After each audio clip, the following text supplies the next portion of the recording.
At the recently concluded 4th plenum of the 20th Central Committee of the Chinese Communist Party, a decision was passed that caught all circles completely off guard. Zhang Shengmin, the low-profile secretary of the Central Military Commission's Discipline Inspection Commission, was promoted to vice chairman of the Central Military Commission, replacing the long-disappeared He Weidong. Meanwhile, the well-known Minister of National Defense, Dong Jun, did not even make it into the list of CMC members. So the question arises, which faction does this obscure Zhang Shengmin actually belong to? This question is extremely important, because if, as many self-media outlets claim, Zhang Shengmin belongs to Zhang Yuxia's camp, that would mean Zhang Yuxia's power has expanded to an unprecedented level, so much so that he would effectively control the military and could even be said to have hollowed out Xi Jinping's authority. After all, among the 4 CMC members, 3 would then be Zhang Yuxia's people, but is that really the case? If, on the other hand, Zhang Shengmin is Xi Jinping's man, then it would mean that Xi still firmly controls the military and that the overall power structure remains unchanged. And if Zhang Shengmin belongs to some other faction altogether, then it would mean that a new player has entered the game. Zhang Shengmin once jumped several ranks within just over a year, rising from full corps level to full military region level. Without backing from the top, such a rise would have been impossible. There is also something peculiar about him. He had worked alongside major tigers such as Guo Boxiong, Xu Kaiho, and senior leaders of the rocket force, yet managed to pass safely through multiple political storms. How exactly did he manage that? Today, we will examine Zhang Shengmin's military career to see what hardships and obstacles he experienced before reaching the peak of his life. Zhang Shengmin was born in 1,958 inches, Wugong County, Shaanxi Province. This Wugong County lies just over 100 kilometers from Fumin County, the hometown of the great leader, less than a 2-hour drive. The two are, in a very real sense, fellow townsmen. There are rumors circulating online that Zhang Shengmin is Xi Jinping's cousin.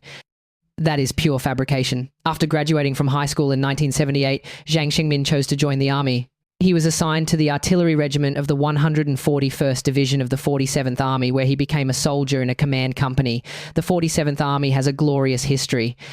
Its predecessor was the famous Nanyuan production troops. Later, it participated in the war to resist US aggression and aid Korea, as well as the Two Mountains rotation battles along the Sino-Vietnamese border. It produced many high-ranking military figures. For example, Eastern Theater Command Commander Lin Xiangyang, Minister of National Defense Chang Wanquan, and the well-known CMC Vice Chairman Guo Boxiong. However, when these figures were in charge of the 47th Army, Zhang Shengmin had already left. So he had little to do with people like Guo Boxiong. When Guo Boxiong later fell from power, it naturally had nothing to do with Zhang Shengmin either. After more than 3 years of service, Zhang Shengmin was selected to study at the Artillery Training Battalion of the Lanzhou military region.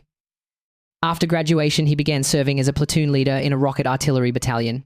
In the 1980 seconds, the Cultural Revolution had only just ended. The general educational level of enlisted soldiers was quite low, and the army was in dire need of people who could write people with a pen. As a bona fide high school graduate, and with strong calligraphy and writing skills, Zhang Shengmin was quickly noticed. He was transferred to the regiment's propaganda section and began engaging in political work. Later, he was selected to work in the division's political department, participating in organizational work. During this period, Zhang Shengmin used his spare time to attend a self-study program at Northwest University, obtaining an associate degree. In that era, even an associate degree was extremely rare within the military. In 1987, Gong Yongfeng, the political commissar of the 47th Army, was transferred to the Lanzhou military region as deputy political commissar. Shortly thereafter, Zhang Shengmin was also selected and transferred to the Policy Research Office under the Political Department Office of the Lanzhou military region, serving as a researcher. From this point on, he embarked on a path of policy research. In this position, Zhang Shengmin displayed remarkable literary talent, becoming a well-known penman. Beginning in 1993, he served as Deputy Director of the Policy Research Office, reaching the rank of full regiment-level officer. In 1993, Zhao Ziyu, then Deputy Director of the General Political Department, who had previously worked in the Lanzhou military region, returned to his old unit for an inspection. By chance, he discovered Zhang Shengmin as a talent. Not long after the inspection, Zhang Shengmin was transferred to the Policy Research Office under the General Office of the PLA General Political Department, serving as a full regiment-level researcher. Over the following 10 years, Zhang Shengmin steadily rose to become Director of the Policy Research Office, reaching full division-level rank. He also became the right-hand man of Cheng Baoshan, who was then Secretary General of the General Political Department's General Office. Cheng Baoshan was also a literary enthusiast who enjoyed writing song lyrics, sharing a common interest with Zhang Shengmin. In their spare time, the two often exchanged poems and lyrics, forming a solid friendship. During this period, Zhang Shengmin also completed a correspondence undergraduate program in political science and law at the Central Party School, thereby resolving his undergraduate degree credential. During this same period, Xu Keiho was also working within the General Political Department and at one point served as director's assistant of the GPD. However, most of his time was spent handling the day-to-day operations of the PLA daily newspaper. Zhang Shengmin, by contrast, mainly reported his work to Zhou Ziyu, the executive deputy director of the General Political Department. Before Zhou Ziyu retired in 2000, he helped promote Zhang Shengmin to the position of full division-level researcher. After Zhou Ziyu's retirement, Xu Keihao took over his positions as Deputy Director of the General Political Department and Secretary of the Military Discipline Inspection Commission, and Zhang Shengmin became his subordinate.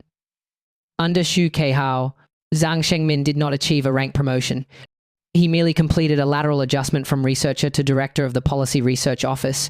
It was probably because Zhang Shengmin did not offer timely tribute to the Ascendant Director Xu that, in the end, his relationship with Xu remained purely professional and never developed into that of close comrades in arms. This caused him to miss the opportunity for rapid promotion under Xu Keiho, but also meant that he was not later implicated in Xu Keiho's case. Truly, fortune rests upon misfortune, and misfortune upon fortune. There is also a rumor circulating among the public during Zhang Shengmin's time working within the General Political Department system because he was skilled at writing lyrics. He became acquainted with Peng Liyuan and Yan Weiwen, who were then working in the General Political Department song and dance troupe, and often assisted them in creative collaborations.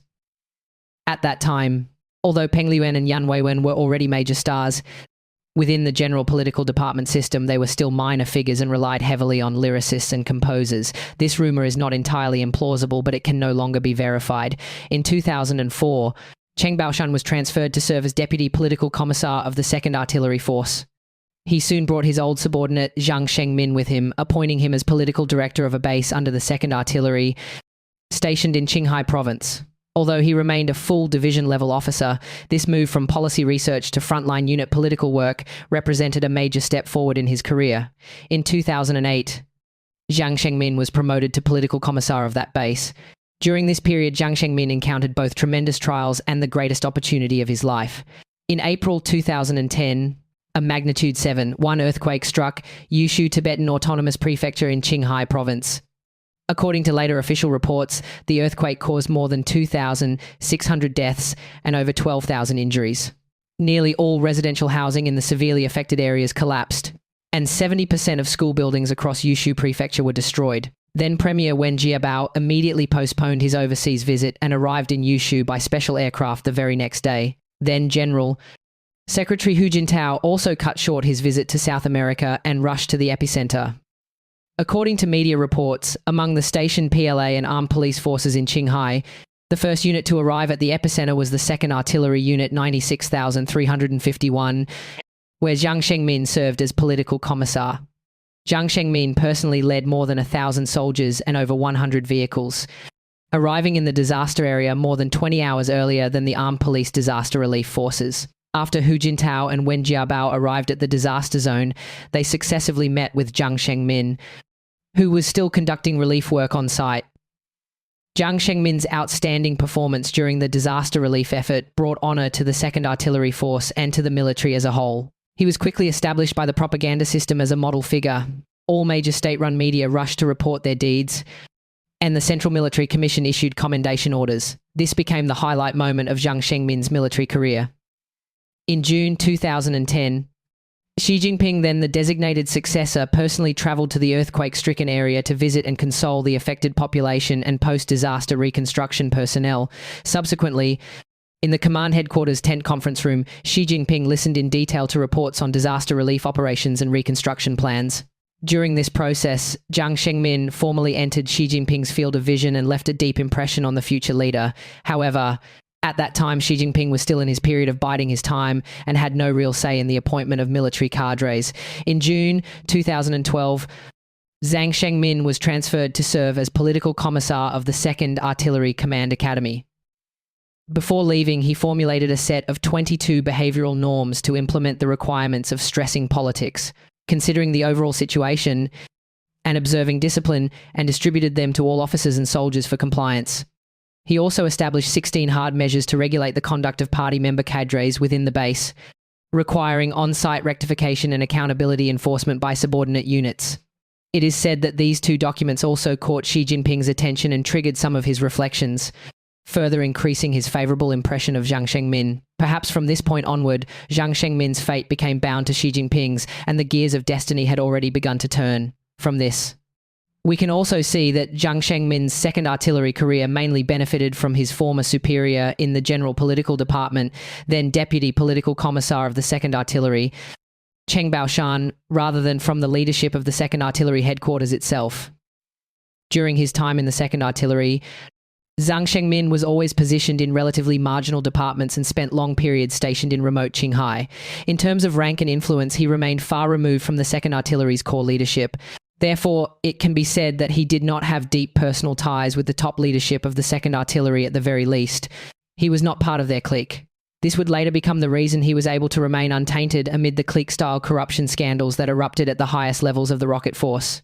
In 2014, through a sweeping and high-profile anti-corruption campaign within the military, Xi Jinping brought down Xu Kaiho and Guo Boxiong, and in the process uprooted much of their entrenched power within the armed forces. As a result, a large number of positions in the military were suddenly vacated and urgently needed to be filled by new personnel. Zhang Shengmin was transferred laterally to the 2nd Artillery Force to serve as director of its political department, still at the full corps level. What no one expected was that just 1 year later, he would assume the position of political commissar of the Central Training and Administration Department after the military reforms, and little more than half a year after that, he took over as political commissar of the Central Military Commission's Logistics Support Department, becoming a senior officer at full military region level. The person Zhang Shengmin replaced was Liu Yuan, who had just retired as political commissar of the former General Logistics Department.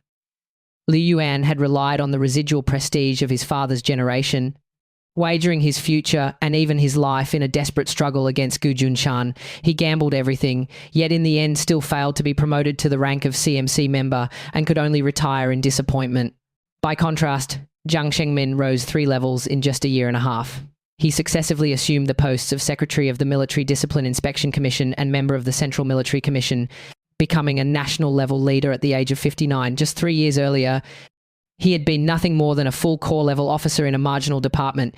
Do you think Liu Yuan would not be furious upon seeing this appointment? From this contrast, we can clearly see the great leader's different attitudes toward the two men. Although Liu Yuan was also a super red second generation and had known the leader for decades, he was far too close to Bo Xilai and had never been particularly close to the great leader over the years. Their views were not aligned. Moreover, Liu Yuan had far too many independent ideas and his own calculations. Even if he appeared polite towards Xi Jinping on the surface, in his heart he would never fully submit. In the eyes of these red second-generation figures, their power came from their fathers and from their own efforts. It was something they deserved and had nothing to do with Xi Jinping. This is precisely why Xi Jinping is unwilling to use red second-generation figures who think too much. As for Zhang Yuxia, he is a completely different kind of person from Liu Yuan, and his relationship with Xi Jinping is entirely different as well. After the military reforms, Xi Jinping reshaped the military's central apparatus into a system resembling that of the CCP Central Committee. The 4 former general headquarters were dismantled into more than a dozen functional departments, all reporting directly to the chairman of the Central Military Commission. Among these were 2 primary operational departments, the Joint Staff Department and the Political Work Department. In addition, there were 3 most critical departments. The CMC General Office is responsible for daily operations. The Political and Legal Affairs Commission oversees the military's intelligence and security systems, and the Military Discipline Inspection Commission is responsible for combating corruption and eliminating rivals, taming subordinates, and those who refuse to obey orders. It is quite literally the handle of the knife. These 3 departments form the very core of the Central Military Commission's power center. They concern the security of military authority and constitute Xi Jinping's most concealed stronghold. It is precisely through these 3 departments that Xi Jinping firmly grips control of the military. Zhang Shengmin's position is very much like that of the Secretary of the Central Commission for Discipline Inspection. He must faithfully execute the will of the great leader, take down anyone the leader wants taken down, and at the same time remain neutral, never inserting himself into any faction within the military. His power within the armed forces is in no way inferior to that of Wang Qishan within the party. Soon, Xi Jinping posed a difficult challenge to the newly appointed Secretary of the Military Discipline Inspection Commission to investigate the then Chief of the General Staff Fang Fenghui and the Director of the Political Work Department Zhang Yang. At that time, less than a year remained before the convening of the 19th Party Congress. These two positions were the most important posts below the level of CMC vice chairman and were strong contenders for vice chairmanship in the next term. Zhang Shengmin had to take them down as quickly as possible, clearing obstacles for Xi Jinping's 19th Party Congress arrangements. He lived up to the task. In less than a year, he successfully obtained evidence of corruption against both men, leading to Zhang Yang's suicide and Fang Fenghui's downfall. As a result, both were eliminated from contention for vice chairman at the 19th Party Congress, and Zhang Shengmin flawlessly completed the mission assigned to him by Xi Jinping. Beginning with the 20th Party Congress, two major factions gradually took shape within the CCP's military. One was the faction centered on Zhang Yuxia, the other was the faction centered on Miao Hua and He Weidong. The former was mainly composed of generals from units and systems where Zhang Yuxia had previously worked, such as the Shenyang Military Region, the Rocket Force, and the General Logistics Department. The latter was mainly composed of generals from the 31st Army, the Nanjing Military Region, the Navy, and the Political Work System units closely associated with Miao Hua, and Zhang Shengmin does not belong to either of these factions. Although he and Zhang Yuxia are fellow townsmen, and Zhang Shengmin once worked in the Rocket Force, by the time Zhang Yuxia was in charge of the Rocket Force, Zhang Shengmin had already left that system. Their real intersection began only after the 19th Party Congress, during Zhang Shengmin's first term as Secretary of the Military Discipline Inspection Commission. During those 5 years, Zhang Yuxia was Zhang Shengmin's supervising leader, but this does not mean that Zhang Shengmin was Zhang Yuxia's man, because starting from the 20th Party Congress, Zhang Shengmin worked under the leadership of He Weidong. These were all normal working relationships. As for the overall situation, Zhang Shengmin saw it very clearly. The fact that he was able to rise 3 ranks in just 3 years and sit in the critical position of Secretary of the Military Discipline Inspection Commission was, in essence, the result of Xi Jinping's direct promotion. As for Zhang Yuxia and He Weidong, although their ranks were higher than his, in essence they were colleagues on equal footing, both assistants to Xi Jinping. In the struggle between these two factions, Zhang Shengmin adhered to one principle: whomever the leader told him to investigate, he investigated. To whatever extent the leader told him to investigate, he went to that extent. He showed no personal favours and mixed in no private grudges. When the Rocket Force corruption scandal erupted, the great leader was extremely furious. Zhang Shengmin, following his instructions, pursued the investigation all the way through without showing any leniency, even though he himself came from the Rocket Force and undoubtedly had many old acquaintances there. When Miao Hua and He Weidong hoped to push the case deeper, preferably extending it to Zhang Yuxia, Zhang Shengmin still refused to mix. In private agendas, even though He Weidong was his supervising leader, Miao Hua was therefore forced to place his hopes on Tang Yong, the full-time Deputy Secretary of the Military Discipline Inspection Commission, who came from the Nanjing Military Region. When Xi Jinping ordered that Zhang Yuxia must not be implicated, Zhang Shengmin resolutely limited the period for publicly soliciting reporting clues to the year 2017. That year marked the time when Zhang Yuxia left the General Armaments Department, when the great leader realized the problems of Miao Hua and He Weidong and made up his mind to uproot their entire faction. Zhang Shengmin once again carried out the investigations with firm resolve. Even though He Weidong had once been his supervising leader, Zhang Shengmin pressed forward. Investigating an entire faction is never easy. It requires facing desperate resistance from the opposing forces. The difficulty of the task can be imagined simply by looking at the positions of those who fell, but Zhang Shengmin succeeded. Among the 3 departments Xi Jinping cared about most, Zhong Xiaojun confusedly agreed to transfer to the National Defense University, thereby yielding his position to a close associate of Miao Hua, the secretary of the CMC Political and Legal Affairs Commission. Wang Renhua also came from the Navy system and had an extremely ambiguous relationship with Miao Hua. Only Zhang Shengmin consistently adhered to his principles. He was not bought off by Miao Hua or He Weidong. Everything proceeded strictly according to Xi Jinping's will. Wherever the boss pointed, he struck, and he struck accurately, and he struck hard. This is what makes him Xi Jinping's good cadre. It can be said that in this storm, Zhang Shengmin gave Xi Jinping a huge surprise and also helped him save face. Among the CMC leaders Xi Jinping had selected, not all were wiped out. There was still one who had withstood the test. After Miao Hua fell, Zhang Shengmin was ordered to preside over the work of the Political Work Department.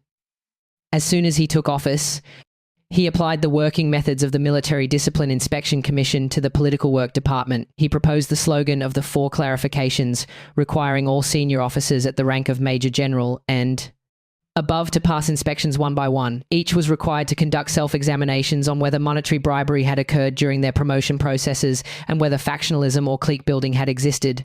This method of turning a funeral into a celebration transformed a crisis of trust into an opportunity to enhance Xi Jinping's authority, and it received Xi Jinping's high approval. At the 4th plenum, Zhang Shengmin was appointed vice chairman of the Central Military Commission, becoming the only senior military figure to receive a promotion. This result stunned many observers. In their view, the obscure Zhang Shengmin had no particularly deep personal ties with Xi Jinping, no dazzling battlefield achievements, was not even a combat officer, and had successively worked in Guo Boxiong's 47th Army, Xu Kaihao's General Political Department, and Zhang Yuxia's Rocket Force and General Logistics Department. So how was he able to remain untainted? To emerge from the mud without being stained and even climb one level higher? In fact, Zhang Shengmin's elevation to vice chairman of the Central Military Commission lies in Xi Jinping's shrewd calculations and in the fact that there were simply no other viable competitors left within the military. Why do we say this? First, the pool of candidates for the vice chairmanship was extremely small, because Xi Jinping's previous surprise promotions such as He Weidong and Qin Gang had both ended in disaster. He had developed a psychological shadow towards sudden, unconventional promotions. At this turbulent moment, if he were to make another surprise appointment of a vice chairman and it failed again, the outside world would question the great leader's ability to judge people, undermining his authority. Therefore, the vice chairmanship could only be chosen from among 3 people: CMC members Zhang Shengmin and Liu Zhenli, and Minister of National Defense Dong Jun. There was no 4th option. Second, Zhang Shengmin is a genuine Xi faction loyalist. He answers only to Xi Jinping and belongs to no other faction besides Zhang Shengmin. There is another CMC member named Liu Zhenli. Liu Zhenli is a combat officer who participated in the Laoshan campaign. However, he is Zhang Yuxia's direct subordinate and trusted lieutenant. If Liu Zhenli were to succeed as vice chairman, both vice chairmen would come from the same faction, making it very easy to hollow out Xi Jinping once again. This would be unfavorable to power balancing and to the authority of the supreme commander. Only after Zhang Yuxia retires would it be Liu Zhenli's turn to become vice chairman. As for Dong Jun, he had already been implicated in Miaohua's case and had previously been under prolonged investigation. Because his circumstances were relatively minor and because the military still needed a defense minister to handle foreign military relations, he was released. Advancing him any further would be extremely difficult. Third, from the perspective of minimizing operational disruption, this was the safest choice. At a time when the entire military was on edge, stability had to take precedence. Compared with Liu Zhenli, Zhang Shengmin had long worked in the political system and had already presided over the political work department for a period after replacing Miao Hua. He was extremely familiar with personnel and operations within the political system and required almost no transition period. If Liu Zhenli were chosen instead, the transition period would be much longer. Fourth, from the perspective of continuing deepening anti-corruption efforts, it was essential to select a vice chairman who would not run into trouble. If a newly appointed vice chairman were to be investigated again, Chairman Xi's face would be completely lost. Compared with Liu Zhenli, Zhang Shengmin carried far fewer potential risks. Precisely because of his lack of military exploits, lack of factional ties, and lack of ambition, Zhang Shengmin became, in Xi Jinping's eyes, the safest and most trustworthy choice. Fifth, purely in terms of seniority, Zhang Shengmin had already served 2 terms as a CMC member, making him far more senior than Liu Zhenli. This was also a plus. Sixth, as discussed earlier, Zhang Shengmin rendered outstanding service during these years of anti-corruption campaigns and contributed significantly to Xi Jinping's consolidation of military power. Even from the standpoint of rewarding merit, Xi Jinping should have given Zhang Shengmin a prize. Moreover, the 21st Party Congress is only 2 years away. In theory, this new vice chairman's term would last only 2 years, making him little more than a caretaker. In Xi Jinping's design, this vice chairman is a long-term hired hand. He had no choice but to employ an employee brought in simply to keep things running for these 2 years. If he performs well, his party status can be considered in the next term. If he performs poorly, lacking party status will make it easier to deal with him. This serves as both an incentive and a test for the new vice chairman. Furthermore, promoting only the military rank but not the party rank minimizes competition and upheaval within the party, preventing other senior party leaders from harboring ideas. This is likely why Zhang Shengmin was not simultaneously promoted to the Politburo. The greatest beneficiary of this personnel storm within the military is In fact, the Taiwan side. Because of the chaos within the CCP's own armed forces, it currently lacks any real capability to carry out a war for the unification of Taiwan. However, just as stated in the communique of the Fourth Plenum, the CCP insists on fighting while preparing, preparing while building. As long as Xi Jinping remains alive, this war will only be postponed, it will not be cancelled. Once the day comes when they believe they are capable again, the Taiwan Strait will once more become dangerous. This state of affairs within the military also makes it unquestionable that Xi Jinping will continue his tenure 2 years from now and begin his fourth term, because there is no other senior CCP figure capable of stabilizing the military situation or intimidating the various old and new power blocks for quite a long time to come. We will continue to live under the radiance of the Z Sunday. All right, that's all for today. Thank you, everyone.